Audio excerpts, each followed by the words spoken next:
And over here we got sushi from Anko, one of the best sushi places in the city, period. Got some nigiri with some rolls. Cole over here is making apple toki highballs over here with Japanese whiskey. Very delicious.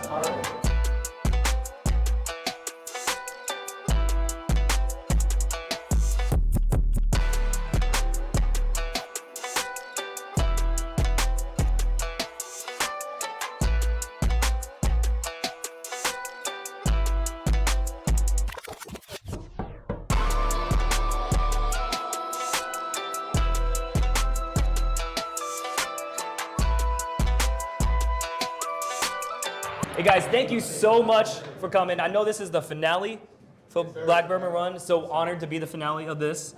Thank you for coming to this location. So appreciate it. I'm very honored and happy that you wanted to spend the last finale night with Mugen Spirit. We've appreciated your support throughout the whole night since day one. Y'all were the day one followers for sure. Like there's no doubt about it. But I've heard and seen some of the chats. I know y'all didn't want that. I wanted to make sure that you guys had food to eat that represents the Japanese and American culture that we kind of put together in order to create this company. Now, on the back of every bottle, we will have the words "a love letter from Kentucky to Japan," and there's a reason we put that there because it really, literally is a love letter from Kentucky to Japan. So. I don't know if a lot of people here have some people might be from out of states, some people might be from the States but feel the same way. I've always had my identity tied up in two different spaces. Japan and Kentucky. Growing up, I never really felt completely Japanese because I'm American inside, and but I've never felt completely American because I don't look American a lot of times, in the sense that American is, and when you live and grow up in Kentucky, especially in the 90s, right? So I wanted to create something that would become a legacy that involves both sides of my culture. And I've never done that before because I've already done one or the other. So this is my first attempt. And Justin is also a big lover and honestly a big just overall ambassador for Japanese culture as well. So when we got together and he approached me and said, hey, let's make this thing called Japanese bourbon. And the first thing I said is what y'all would say, that's legally impossible. Because we all know that you can't call it Japanese bourbon because you can't, that's legally, you can't say that. But I understood exactly what he wanted to say, and I'm like, hey, let's do this because we really believe in it. So obviously everything we bottle has not only, obviously it tastes good, but also has both cultures inside that bottle, outside that bottle, and the way we operate here, for how small we are, we try to make sure that every move we make, everything we bottle, everything we do with this company is kind of mirrors and reflects both cultures and the great parts of it, right?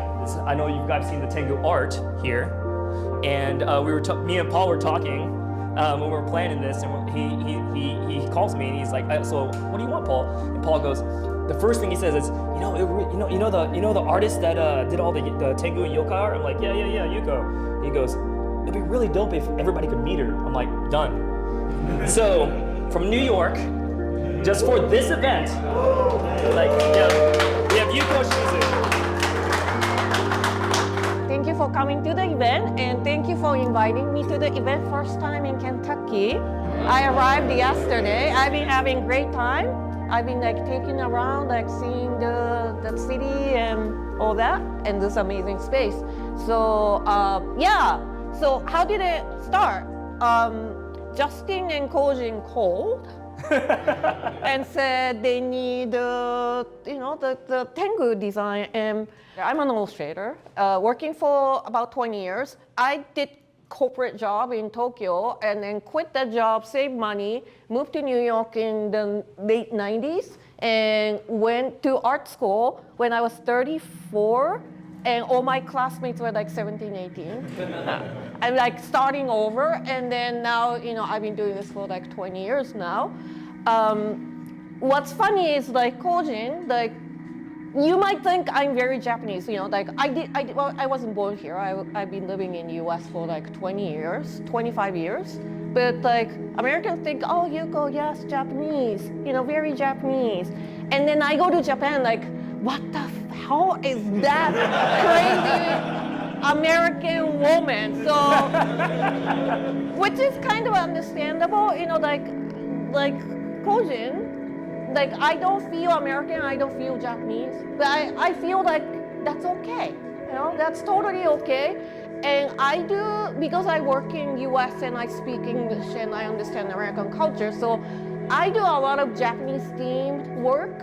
Like it's a new book coming out from a Japanese author or something, some classics. Like, oh, we need yokai for this event. Like, that's what I do. And, like, you think my work looks very Japanese, right? You show this to Japanese people, and then, like, people say, like, oh, Yuko, that illustrator who does American comics. So, but I guess when people say that, like, I feel like I'm doing a work that is honest to myself. And so, we had a lot of three of us have back and forth, and came up with this design. And, like, we wanted traditional, but also a little bit more modern at the same time. So if you look at the pencil sketch, like I quickly colored it with colored pencil, but like Tengu is usually red. The face is red, body's red.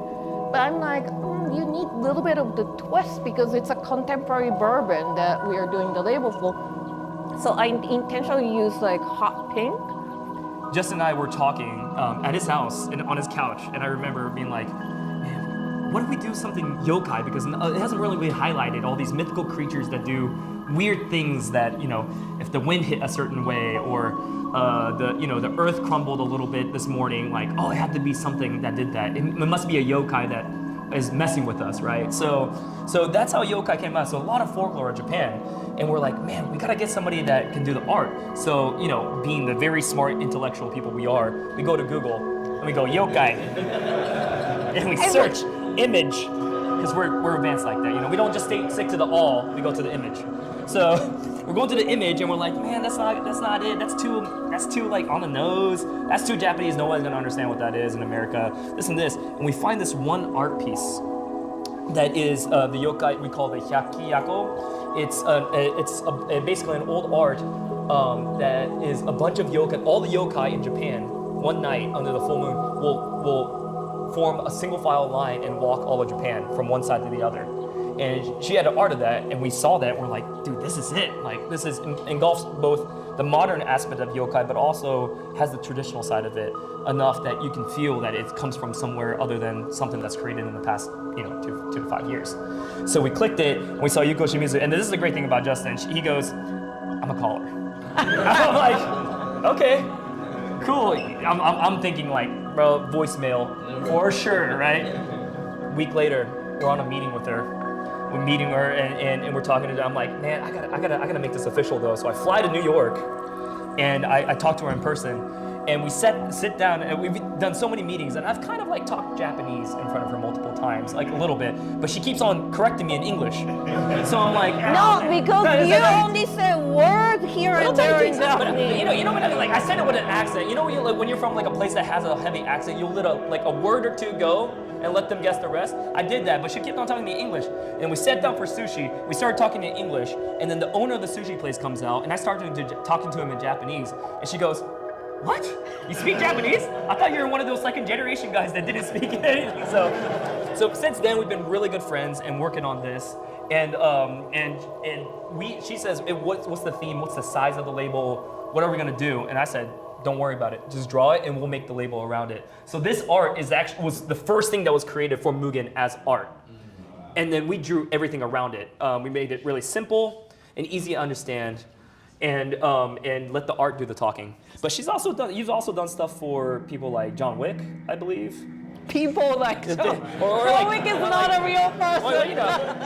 I mean, like we believe he is real, but yeah. Studio productions like John Wick. You've done collaborations with Godzilla. So we're super honored for you to collaborate with us. We got way more yokai coming. Don't worry. This is not the only one. We're working on a new one right now, including the Sojobo, which is going to come out later on this year. And this is going to be a lot of the barrels that we have, 9-7 years old. It turns 10 very soon. So and to commemorate that, our first year passing of our first barrels, we're gonna release the Sojobo. So, like these scribbles look quick, and they are, but this is the hardest part because like once we have this, I kind of like blow it up to the paper size, trace it, and like draw with ink, and then scan it in color. So like this is like hours of work, maybe days of work, but I already know what I'm drawing. But when I come up with these, there's nothing, right? Like I have to like somehow come up with something from scratch, and that's always the hardest. But we have a pretty good, like conversations of what they need and what I can provide. So I do, I'm a Japanese illustrator working in US, so like I have a lot of like Japanese reference books. Like I have yokai books, and then like I flip through and put the sticky note like, does this kind of yokai work? Does this kind of yokai works? And then kind of narrowing it down.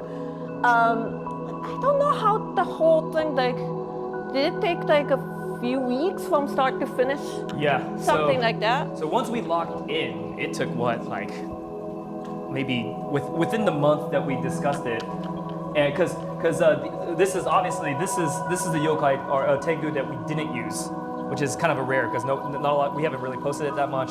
But there's many other types of scratch etches like that she did, and from the moment that we said this one's it, probably 2-3 weeks maybe. So yeah, she locked in, and it was amazing because like, by the way we interacted and by the way the art looked, I could tell that you're really into it and you actually loved doing it instead of just a job. So it was really the purest form of collaboration. I know there is a very important person that has a birthday today. Where is the birthday boy? Where is he? Might it be the guy with a bunch of happy birthday on his shirt? Yeah. So we wanted to do something special for your birthday, obviously. So we got this. This is a kind of almost a prototype sample of our yokai bags that we will start doing with our Mugen bags. But we wanted to get you the newest yokai that came out recently, the Mugen. Yep. But we have a little happy birthday signature from Yuko and I. So, happy birthday. So, happy birthday. We wanted to give it to you and enjoy it. I was noticing the sign there says we are having the time of our lives. I don't know about you guys, but I sure ran.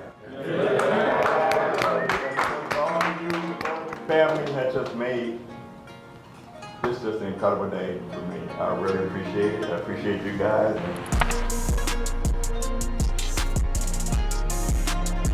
So this is all the ones we released, yokais that we released, tengu that we released. These are single barrel picks from other groups that I obviously have bottles of that you can taste. This bottle right here will be next year's barrel line of tengu. Not a lot of people have this yet, so if you want to pour after all this or before it, because it is more on the lower proof than these things. But we have a little bit of Japanese whiskey here, and Ichiro's malt behind you as well. And then, since my father from another world needs to be represented, Ken Matsuyama, a good friend of mine, we have all these Ken's choices that otherwise really hard to get a hold of. So we have course for these as well until they're done. Chicago Bourbon Tasters, I gave them a short barrel. This is only 74 bottles total. This is the shortest barrel we got. 141.4.